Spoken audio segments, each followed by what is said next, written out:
En fait, une femme, c'est plutôt comme une bière. Ça sent bon, ça a l'air bon.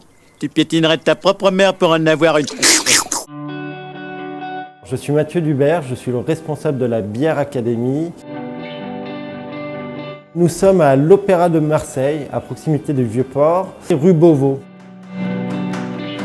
On a 4 axes, la brasserie, la cave à bière.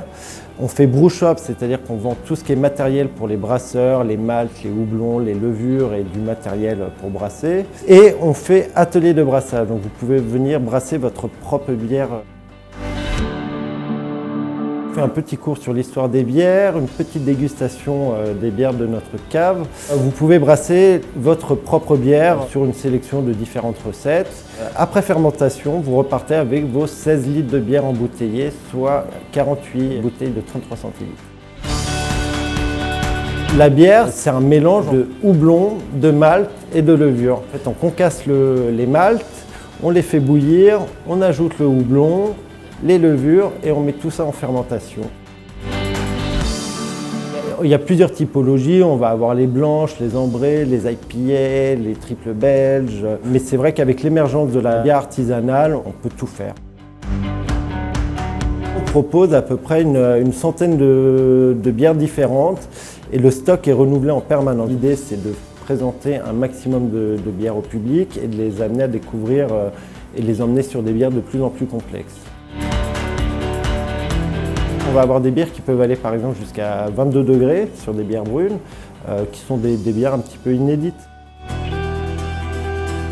Le dry hopping, c'est avec ajout de houblon pendant la fermentation, ce qui va dégager des arômes assez fruités, les arômes du houblon, et ce qui va casser un petit peu l'amertume de certaines IPA qui ont la réputation d'être très amères. Alors la zytologie, pour faire simple, c'est un peu l'onologie version bière. Je dirais bien une bonne IPA, une bonne triple IPA, un petit peu alcoolisée, mais qui reste quand même assez fruitée. On peut partir plus sur des sours. Les sours, c'est des bières qui sont un petit peu plus légères, un peu plus acidulées et souvent aromatisées avec des fruits. Donc vous allez avoir le côté fruit sans avoir le sucre du fruit. Donc on reste sur des bières assez acides.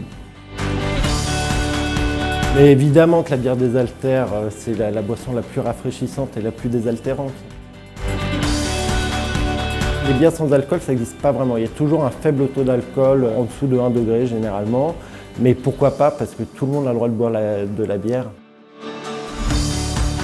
La plupart des bières sans alcool vont être légèrement alcoolisées, autour de 0,5 degrés, et on le fait par dilution. En fait, on va diluer, on va faire des bières qui vont être un peu plus concentrées, qu'on va diluer à l'eau pour diminuer le taux d'alcool. Les bières à taux zéro peuvent exister, mais pas de façon artisanale, parce que ça nécessite un process industriel un peu plus complexe. Je pense que c'est une très bonne chose parce que ça permet de démocratiser la chose et ça permet aussi de créer de nouvelles vocations. Il faudrait une bière tarpin-bonne, une bière de chez Prism, une nouvelle brasserie qui a à peu près 5 mois d'existence, qui fait des très bonnes IPA en dry hopping. Bière, bière, bière, bière, bière, bière, bière, bière, bière.